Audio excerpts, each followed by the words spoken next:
क्या हुआ जब इस भारतीय मुस्लिम महिला ने संयुक्त राष्ट्र में भारत के सीए कानून का समर्थन किया, उसकी तारीफ की और एक एक करके उसके फायदे गिनाने लगी। तब एक एक करके वो सभी 57 के 57 मुस्लिम देश, जिसमें से कई ऐसे देश हैं जो खुल करके भारत के अल्पसंख्यकों पर टिप्पणी करते आए हैं, वो सभी एक तरफ से चुप हो गए। और इससे पता चलता है कि भारत जो भी नए कानून ला रहा है और भविष्य में जो भी नए कानून लाने वाला है, उन्हें कितना सोच समझ करके तैयार किया जा रहा है। तो आइए जानते हैं क्या है इस महिला का बयान, क्या है संयुक्त राष्ट्र में उठाया गया मुद्दा, इसी के साथ वो कौन से मुस्लिम देश जो समय समय पर भारत पर टिप्पणियां करते हैं। लेकिन उससे पहले इन्फॉर्मेशन ये है कि अगर आप चैनल पर पहली बार आए हैं तो वीडियो को लाइक और चैनल को सब्सक्राइब किए बिना मत जाइएगा। दोस्तों, ये खबर कुछ दिनों पहले चर्चा में तब आई जब ईरान के सुप्रीम लीडर अल खमैनी ने भारत के अल्पसंख्यकों को लेकर के अपने एक स्टेटमेंट दिया। उन्होंने कहा कि भारत हो, म्यांमार हो या फिर गाजा, यहाँ पर रहने वाले जितने भी मुस्लिम लोग हैं, इनके साथ सही नहीं किया जा रहा, इनके साथ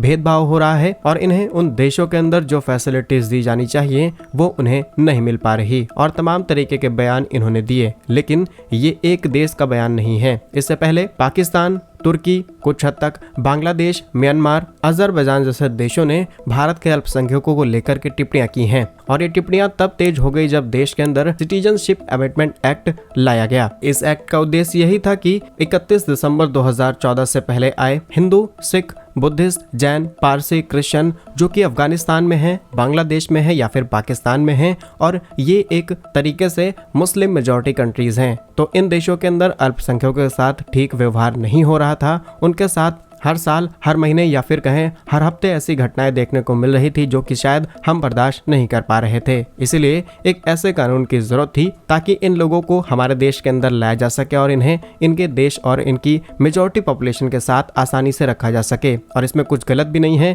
क्योंकि कुछ दिनों पहले बांग्लादेश में जो हुआ है वो हम सब ने देखा है। बांग्लादेश में जैसे ही सत्ता परिवर्तन हुआ, उसके बाद वहाँ पर रहने वाले अल्पसंख्यकों के साथ जो भेदभाव हुआ है हम सब ने देखा है। और ये चीजें अभी से नहीं चली आ रही थी, बल्कि सालों पुरानी ये घटनाएं हमें देखने को मिल रही थी। लेकिन सोचने वाली बात यह है कि जब इन देशों के अंदर या फिर कहें मुस्लिम मेजॉरिटी कंट्रीज के अंदर हिंदू अल्पसंख्यकों के साथ या फिर भारत के अंदर रहने वाली और भी जो अलग अलग कम्युनिटीज हैं उनके साथ किसी भी तरीके का भेदभाव होता है, तो इन मुस्लिम देशों का मन नहीं पिघलता सिर्फ एक कम्युनिटी को लेकर के ये इस तरीके की बातें करते हैं, जबकि भारत के अंदर ऐसा कुछ भी देखने को नहीं मिलता। अब जब इतना बड़ा कानून भारत ने लाने का फैसला किया तो जाहिर सी बात है कि संयुक्त राष्ट्र में भी इस मुद्दे को उठाया जाएगा। लेकिन इस बात को किस तरीके से काउंटर करना है और इस बात का जवाब किस तरीके से देना है, ये शायद भारत ने बहुत अच्छे तरीके से सीख लिया है। असल में जिनेवा में आयोजित किए जा रहे संयुक्त राष्ट्र के मानवाधिकार परिषद के 97वें सत्र में राजस्थान के जयपुर की महिला जिनका नाम है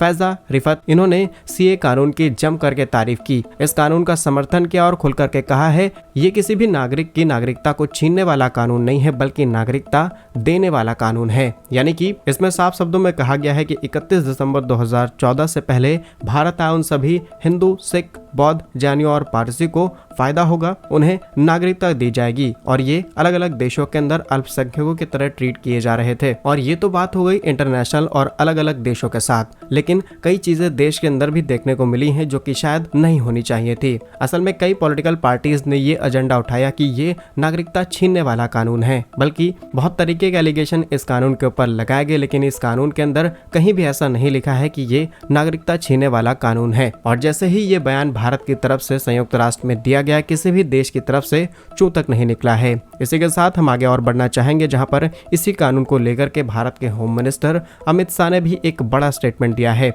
बीते रविवार को केंद्रीय गृह मंत्री अमित शाह ने सीए कानून की तारीफ अहमदाबाद में की। उन्होंने कहा कि करीब 188 पाकिस्तानी हिंदुओं को भारत के अंदर नागरिकता प्रदान की गई है। ये वो हिंदू थे जिनके साथ ठीक बर्ताव उस देश के अंदर नहीं हो रहा था और तमाम तरीके की पीड़ाओं का सामना इन नागरिकों को करना पड़ता है। सिर्फ पाकिस्तान ही नहीं बल्कि तमाम ऐसे देश हैं जहाँ पर माइनॉरिटीज के साथ हमें यही घटनाएं देखने को मिलती हैं। साथ ही उन्होंने कहा कि देश के अंदर कई ऐसी पॉलिटिकल पार्टीज हैं जो इस कानून का अलग तरीके से लोगों के सामने प्रेजेंट करने की कोशिश कर रही हैं, जिससे लोगों में डर पैदा हो सके। फिलहाल भारतीय महिला फैजा के संयुक्त राष्ट्र में दिए गए बयान पर आप क्या सोचते हैं, कमेंट्स में जरूर बताइएगा। और सिर्फ एक कम्युनिटी को सपोर्ट करने वाले इन देशों पर आप क्या सोचते हैं, कमेंट्स में अपनी राय जरूर लिखिएगा। यदि आपको हमारा वीडियो अच्छा लगा है तो इस लाइक और चैनल को सब्सक्राइब जरूर कीजिए। पूरा वीडियो देखने के लिए धन्यवाद। वंदे मातरम। भारत माता की जय।